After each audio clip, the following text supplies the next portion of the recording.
halo that's coming in this year, obviously safety is important. Where do you see that going? Do you see completely closed cockpits?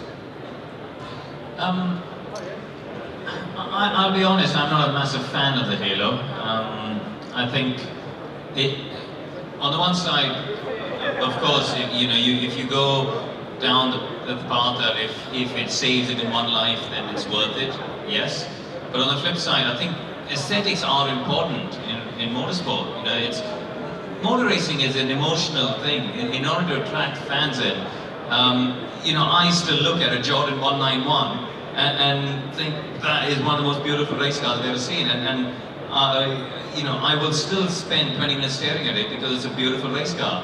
And I think you can't underestimate that from a fan's standpoint. As a driver, at the end of the day, I think every driver accepts the risks. I never felt under pressure to get into a race car. I was never being forced to get in a race car. I did it voluntarily, accepting that you might have an injury, you might get hurt, or something worse. And ultimately, if you don't like those risks, then go do something else. And I think it's a very, very tricky balance with safety, because on the one side, the FIA's job is to keep the sport safe, but on the flip side, you have to balance it with the aesthetics of it all, I think. And to me, it doesn't look like a completed solution. And if you're going to do it, then do the closed cockpit. I mean, I don't know if there's a prototype somewhere I saw earlier, but the Le Mans cars, they look beautiful. I don't think anybody will say that the Le Mans prototype with a closed cockpit is an ugly car. They look fantastic. So if you're going to go down that path, you might as well research it and go the whole hog. Otherwise, I'm a bit of a purist and a traditionalist, and I think this halfway solution doesn't quite work for me. Yeah, I mean, it's like going back in time, in my opinion. You do this big space frame thing that goes around the top of the chassis onto a very highly engineered, technical material chassis, carbon fibre. But from my point of view, you'll never get a catch-all situation. It won't cure every accident. Yes, the halo will be very good if a wheel and an upright tyre is coming at you. But as far as smaller debris is concerned, I worry about it getting trapped inside the halo now, between the headrest and the halo. So, it's a bit sad. I think that we all look at Formula 1 cars on this step nose section as being fairly ugly. And I would have liked them to have just basically changed the geometry of the chassis a bit within the regulations. It meant in front of the driver was a bit more of a ramp section. Get rid of that stupid hump in the flat top chassis, because no matter who you are, they do look horrible.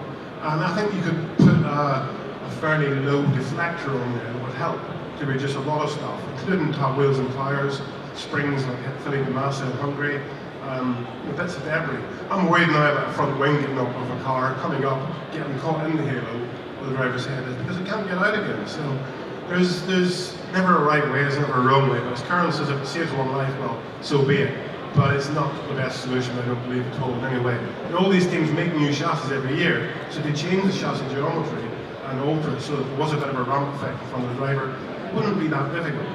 And I think fundamentally, if you made it an optional thing, every driver on the grid would say no, because it adds 7, 8, 9 kilos, something like that, maybe more, and it's high up as well, for the CFG, and it's I'm sure Gary can tell you much more than me, but I'm sure it's not good for the aerodynamic flow.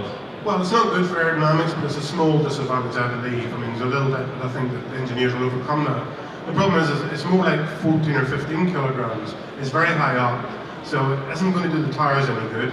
Obviously, the lap time will just suffer because of the mass of the car. And 10 kilograms of fuel in the car is about 3/10 or a little bit more than 3/10 of a second slower per lap. Now, when you put more fuel in the car, you actually lower the centre of gravity, because the first part of the fuel is below the CAG of the car, so you actually lower the centre of gravity. Whereas with this headrest thing, putting those 14 kilograms or whatever that high up, you never lower the centre of gravity. So that will all be worse than the car itself. So again, engineering-wise, it's not a nice thing as an engineer to look to try and optimise it, but also aesthetically, it's pretty poor. I think it's an intermediate step, like Karun said. I think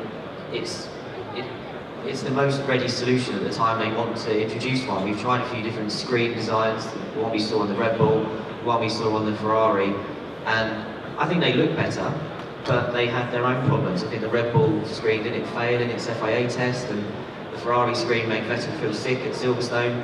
I got a bit dizzy. Forward vision is not very good. Yeah, I think it's because of the curvature. You get quite a bit of distortion. Just let me add one thing, just the fact that we all drive a car that's got windscreen in front of us. This bloke here's driven around the mall in the dark with a dirty windscreen at 200 odd miles an hour. Oh, not that quick. Not Karun. Sure. 198.